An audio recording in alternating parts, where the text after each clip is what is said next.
اس کا دل اور ذہن تسلیم کر لے، لیکن اللہ نے جو بھی احکام دیے ہیں ان میں تم لوگوں کے لیے بہتری ہے، اور جو اللہ جانتا ہے یقیناً انسان کیسے جان سکتا ہے۔ یسألونک، وہ سوال کرتے ہیں، عن الشہر الحرام، وہ سوال کرتے ہیں مہینے کے بارے میں، جو مقدس مہینے ان کے بارے میں، قتال، جنگ کرنا، فی ہے اس میں، وہ سوال کرتے ہیں حرمت والے مہینوں میں جنگ کرنے کے بارے میں۔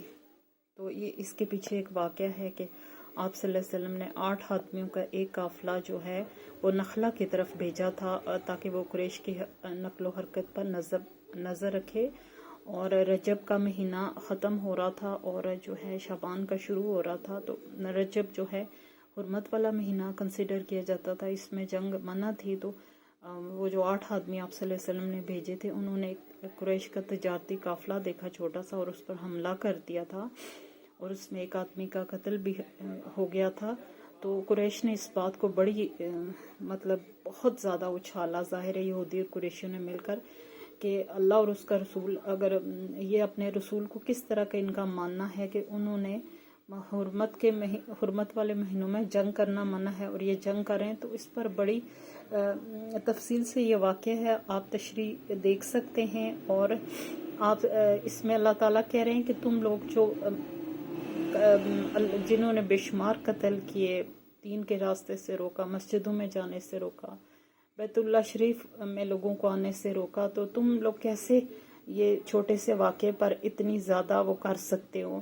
اللہ تعالیٰ نے یہ چونکہ واقعہ ہے اور تفصیل ہے، مختصراً میں نے بتا دیا ہے، تفصیل کے لیے آپ دیکھ سکتے ہیں۔ کل کہہ دیں کہ تعالن جنگ کرنا، فیہ اس میں کبیر گناہ ہے،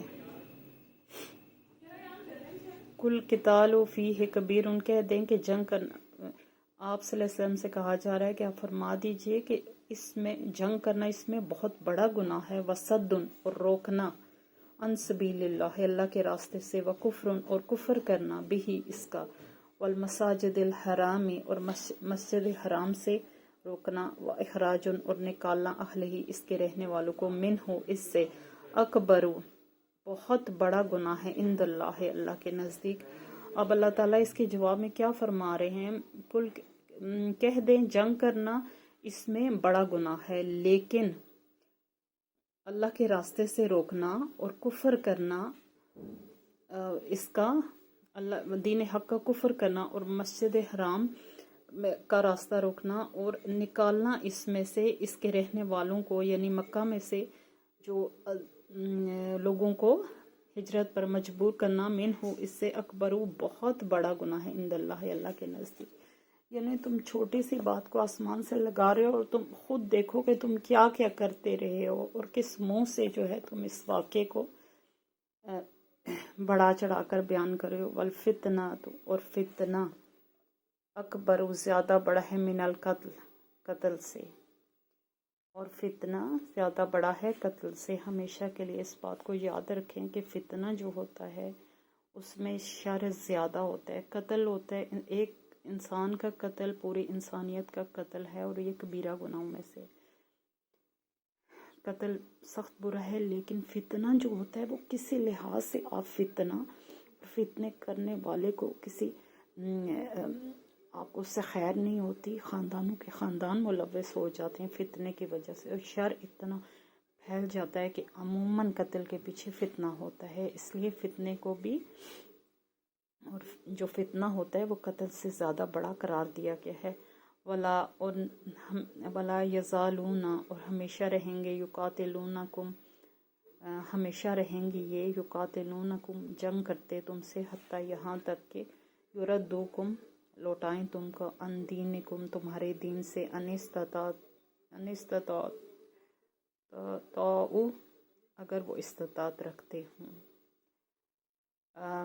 اور ہمیشہ یہ لوگ تم سے جنگ کرتے رہیں گے یہاں تک کہ وہ تم لوٹائیں، تمہارے دین سے تم کو لوٹا دیں، ان کی کوشش ہے، ان استطاعتم اگر وہ استطاعت رکھتے ہیں، یعنی ان کا سب سے بڑا مقصد یہی ہے کہ تم اپنے جو ہے، ان کی دشمنی کی وجہ یہ ہے کہ تم اپنے دین کے پیچھے جو ہے جس دین کو چھوڑ کے آئے ہو اس پر واپس آ جاؤ. یہ ان سے برداشت نہیں ہو رہا کہ تم دین حق کی طرف چلے گئے ہو.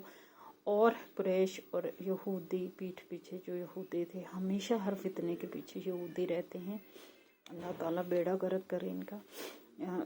اور دوستو، آج کل جو فلسطین کے مسلمانوں پر ظلم ہو رہا ہے، اس میں آپ سب سے میری، جو بھی کوئی سننے والا ہے، ان سے میری گزارش ہے کہ ہر نماز کے بعد ان کی مدد کی دعا کریں. جو ہم لوگ کر سکتے ہیں نا، وہ ضرور کریں ان کے لیے. ہم دعا کر سکتے ہیں، ہم اللہ سے دعا کریں کہ یا اللہ ان کی مشکلیں آسان کر اور ان کے لیے آسانی کے اسباب پیدا کر اور ان کی غیبی مدد فرما. اور امت مسلمہ اگر ان کے لیے اٹھ کھڑی ہو تو اس سے اچھی کوئی بات نہیں ہے. ہم نے ایک مرنا ہے نا، اگر حق کے پیچھے مر جائیں گے تو کچھ نہیں ہوتا اور ہمیشہ رہیں گے. اور یہاں ان کی سب سے بڑی کوشش یہ ہے کہ اگر کوئی چال اور کوئی حربہ وہ استعمال کریں اور تمہارے دین سے لوٹا دیں. ومن، اور جو ومن یرتدد، پھر گیا، منکم، تم میں سے، ان دین ہی، اپنے دین سے، پھر وہ مر جائے، وہ اس حال میں کہ وہ کافر ہے. فَأُولَٰئِکَ، تو یہی لوگ، حبطت، ضائع ہو گئے، اعمالہم، اعمال ان کے، فی الدنیا، دنیا میں، والآخرہ، اور آخرت میں. وَأُولَٰئِکَ أَصْحَابُ النَّارِ، اور یہی لوگ ہیں جو ساتھی ہوں گے آگ کے. محاورہ دیکھ لیتے ہیں. اور جو بھی پھر جائے تم میں سے اپنے دین سے، پھر وہ اس حالت میں مر جائے یہاں تک کہ وہ کافر ہو، تو یہی لوگ ہوں گے جن کے اعمال ضائع ہو جائیں گے دنیا میں بھی اور آخرت میں. اور یہی لوگ ہوں گے جو آگ کے ساتھی ہوں گے. یعنی ایک دفعہ ایمان لا کر پریشر میں آ کر آپ نے اپنا دین چینج نہیں کرنا. بہت سوچ سمجھ کے جب ہم اللہ تعالیٰ کے حقانیت کو پہچان لیتے ہیں اور دین حق کو پہچان لیتے ہیں، تو پھر ہمارے جو ہے ہر طرح کی آزمائش شروع ہو جاتی ہے. کیونکہ ہم ایک فرد واحد کے طور پر ایک دین میں داخل ہوئے ہیں. ہماری کنبے، قبیلے، مال، جائیداد سب کچھ پیچھے رہ گیا.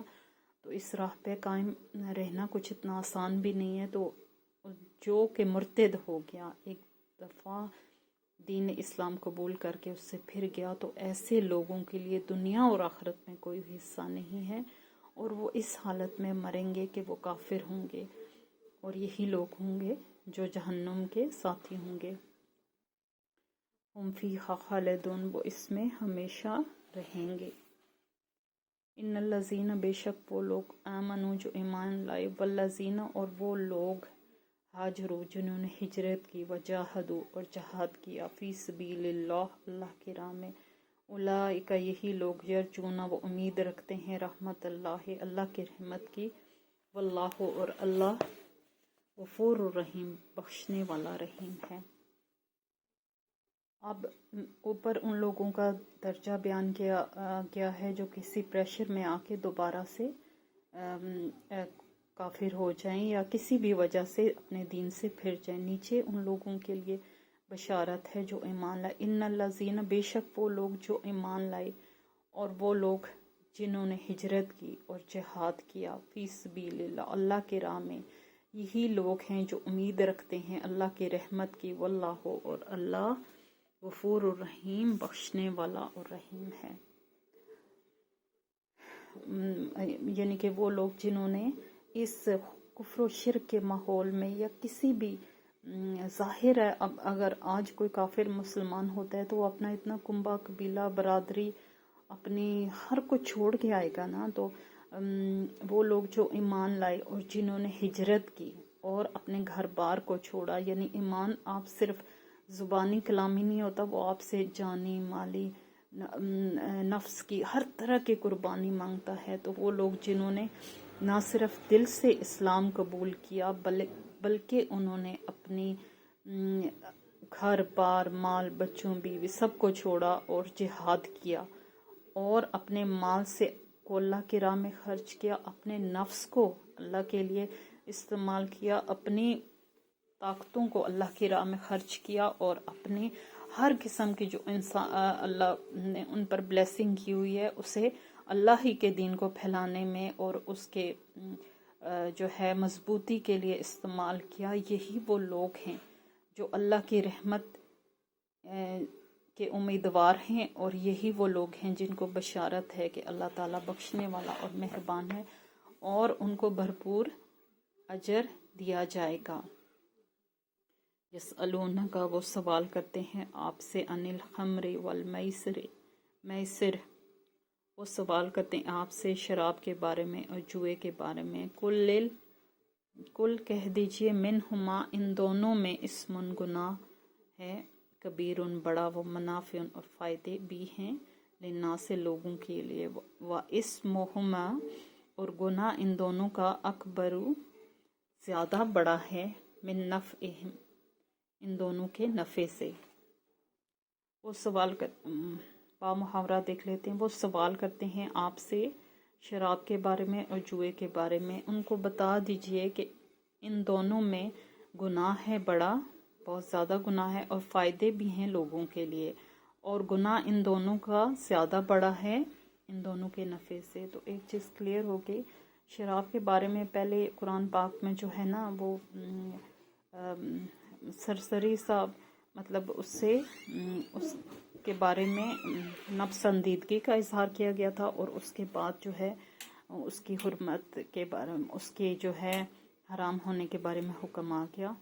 تو یہ اس وقت سے پہلے کی بات ہے جب قرآن میں شراب اور جوئے کے بارے میں کوئی حکم نہیں آیا تھا. تو وہ آپ سے سوال کرتے تھے، جیسے طرح طرح کے سوال کرتے ہیں. تو آپ صلی اللہ علیہ وسلم کو فرمایا جا رہا ہے کہ ان کو بتا دیجئے کہ ان دونوں چیزوں میں جو گناہ بھی ہے اور کچھ فائدے ہیں، لیکن کیا ہے کہ ان دونوں کا جو گناہ ہے وہ ان کے فائدوں سے بہت زیادہ ہے. تو کیا ہو گیا جب گناہ کسی چیز کا زیادہ ہو جائے تو اصولی طور پر حرام سمجھی جاتی ہے. وَيَسْأَلُونَ وہ سوال کرتے ہیں ماذا ينفقون کہ وہ کیا خرچ کریں. کل کہہ دیجئے العفو ضرورت سے زائد، کذالک اس طرح یبین اللہ لکم الآیات لعلکم تتفکرون. وہ سوال کرتے ہیں کہ وہ کیا کچھ خرچ کریں. کہہ دیجئے ضرورت سے زیادہ. سبحان اللہ. اسی طرح بیان کرتا ہے اللہ تمہارے لیے آیات تاکہ تم غور و فکر کرو. یعنی وہ اپنے مال کے بارے میں بھی سوال کرتے ہیں کہ کیا کچھ وہ خود پر خرچ کریں، کیا کچھ وہ اللہ کی راہ میں خرچ کریں. انہیں واضح طور پر بتایا جائے تو ان سے فرمایا جا رہا ہے کہ کہہ دیجئے کہ جو ضرورت سے زائد ہے وہ آپ اللہ کی راہ میں خرچ کر سکتے ہیں. اسی طرح اللہ تعالیٰ اپنی آیات کھول کھول کر بیان کرتا ہے تاکہ تم غور و فکر کرو. یعنی اللہ کا جو بھی حکم ہے اس پر انسان کو غور و فکر کرنے کا، اس کی حکمتوں پر، اس کی ذات پر غور و فکر کرنا انسان کے لیے نیکی ٹھہرا ہے. تو اسی طرح جب لوگوں نے جوئے اور شراب کے بارے میں پوچھا اور دیگر احکام پوچھے تو اللہ تعالیٰ نے واضح طور پر آپ صلی اللہ علیہ وسلم کے لیے آپ صلی اللہ علیہ وسلم کے ذریعے ایک جواب دیا. اللہ تعالیٰ کس لیے آیات کھول کے بیان کرتا ہے؟ تاکہ لوگ اس پر غور و فکر کریں، اور انہی میں انسان کی ہدایت ہے اور انہی کو وہ اپنائے تو زندگی اچھی گزر سکتی ہے. اسی طرح دنیا کا کوئی ایسا جو ہے شعبہ نہیں ہے جس میں اللہ کے احکام واضح نہ ہوں اور آپ صلی اللہ علیہ وسلم نے رہنمائی نہ کی ہو. تو جب سب کچھ کھل کے سامنے آ گیا تو اس کے بعد اگر ہم کچھ کریں گے تاکہ انسان کے لیے ڈاؤٹ کسی چیز میں نہ رہے، اور وہ انسان کی عادت ہے، جھگڑالو ہے. اللہ تعالیٰ نے کہا کہ انسان جھگڑالو ہے، وہ ایج لینے کی کوشش کرے گا، ایڈوانٹیج لینے کی کوشش کرے گا جو چیز اسے سمجھ نہیں آئے گی، تاکہ خود کو بری ذمہ قرار دے سکے. لیکن اللہ تعالیٰ نے اس لیے ہر چیز کو کھول کھول کر بیان فرمایا ہے تاکہ کوئی کسی قسم کا شبہ نہ رہے، کوئی غلط فہمی نہ رہے. فی دنیا میں اور والآخرہ اور آخرت میں. وَيَسْأَلُونَکَ وہ سوال کرتے ہیں عن الیتامی یتیموں کے بارے میں. کل اصلاح کہہ دیجیے اصلاح کرنا، یعنی ان کی اصلاح بھلائی کرنا، لہم ان کے لیے خیر اچھا ہے. وَإِن اور اگر